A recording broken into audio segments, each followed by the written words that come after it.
Hello and welcome in to our Premier League review. Of course, 3 games kicked off at 9 o'clock in England today. We're going to focus on 2 of the main ones. Janusz Michallik alongside me. Janusz, get ready for this link, Freddie. Yep. Great day to be at home and cozy. Of course, a big snowstorm in the States. However, it was the away sides that prospered today in the Premier League. Of course, we saw victories for all of those on the road. We'll focus first on Crystal Palace against Chelsea. Of course, a lot of talk, both sides, one manager leaving, a new manager coming in. Meanwhile, for Chelsea, for Rafinha, it's another victory. 3-1 against Palace. A good win, some questionable performances I think we'll talk about later, but let's just first focus on the positives. One of them, once again, very much, Estêvão.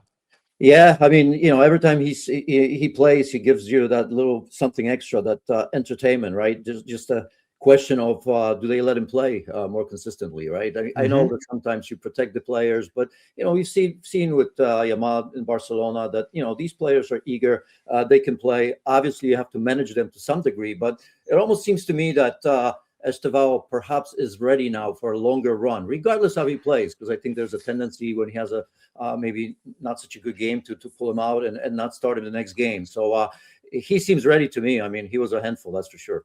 And boy, don't you think the Premier League needs players like this, Janusz? A little bit of spark. They're not robots. There's someone you actually want to see play because you don't quite know what they're going to do. That's right. That's why it's sometimes difficult for these players to get used to the Premier League, and maybe it does take a little bit of time. But I think Chelsea in particular need that sort of a player. Yes, I know Cole Palmer, when he's healthy, he's capable of doing that. But I've said it last week a little bit that Chelsea bores me.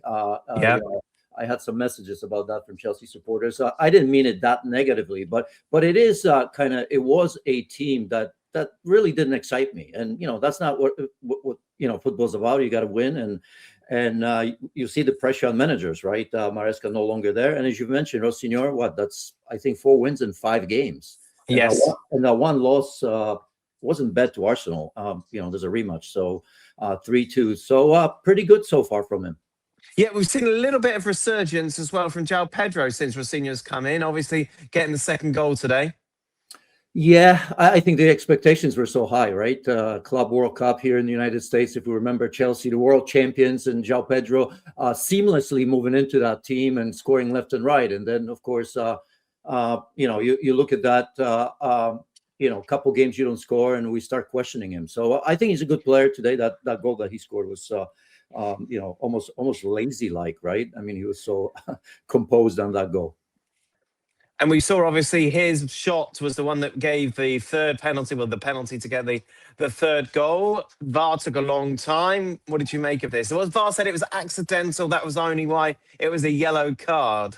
I mean, if it wasn't for Chalobah, remember a little bit later, almost identical, same distance, right? And Chalobah's arm was not in a natural position. This one was. It was close to his body. I get the loss because the ball's going, on goal and all of that. Remember, although not the same, but I don't know if you remember European Championships and Kukureya against Germany in that quarterfinal. Yeah, of course. Right? It wasn't so. I think maybe, I don't know if since then,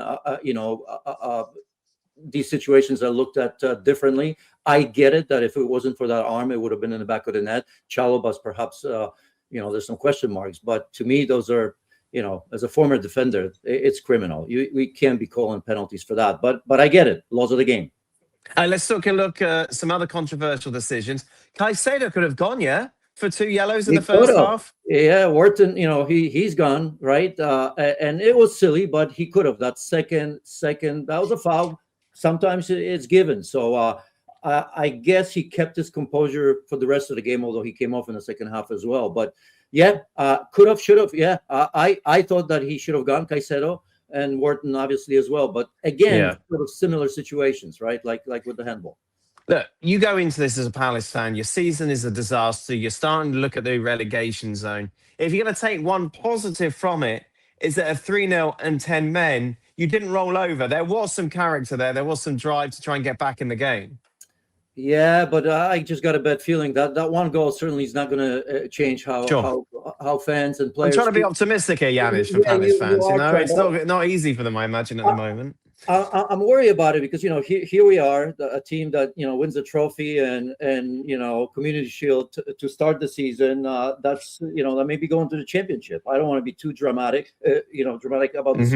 There's still 8 points, but there are so many distractions, and you just get a feeling that Crystal Palace is going to have to act now, sooner rather than later, because I don't know how I feel about Glasner announcing this, right? Remember, Jurgen Klopp did that as well. It wasn't great. Players, I get it from the standpoint that he's been honest with them, gives them time, I suppose, to look at the manager. But these distractions, where he goes, right? And remember today, Estêvão on that side, that's where he would have been playing, right? Wharton, red card, and I have a feeling that he's one of those players that a lot of clubs are looking at, right? So these players want to know. We're talking about 11 losses now, right? All competitions. This is a team that was 5th place just a month ago, and here we are, and they're waiting. If I'm correct, they're going to Forest, right? Who are 17th in the league right now. So there is that buffer, but when you have a situation like this, I think if you're Crystal Palace, you act, and you got to bring in a new coach just to change the culture a little bit. It's tricky though, isn't it, Janusz? Like if you're someone like Adam Walton, we saw Mateta as well being linked away. What is driving you to stay? Right. And, some of these players are going to have to wonder, right? Because they're not going to be waiting for a manager. They want to know who's going to be the manager. If you're somebody like Mateta, if you're someone like Wharton, that is important. They already wanted to leave. They're staying, obviously, for now, because who knows what's going to happen. But what if? The window's still open, right? So this is a real problem at Palace. They have to make a decision. For me, Glasner's got to go. Chelsea, is this squad strong enough? I think it's fair enough. They're going to finish top 4. They've shown us enough compared to other teams within the league that they are very much in a Champions League place for next season.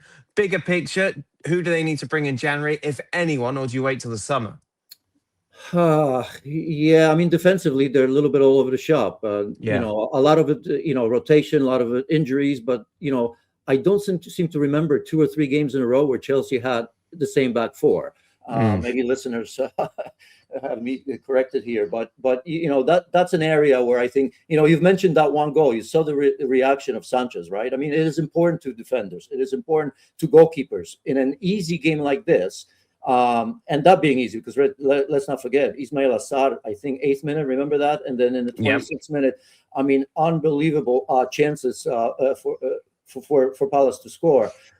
But I just don't feel confident with Chelsea's back 4, and it seems that it's going to be a back 4 right now. So a lot of talent there, but maybe some form of leadership still needed.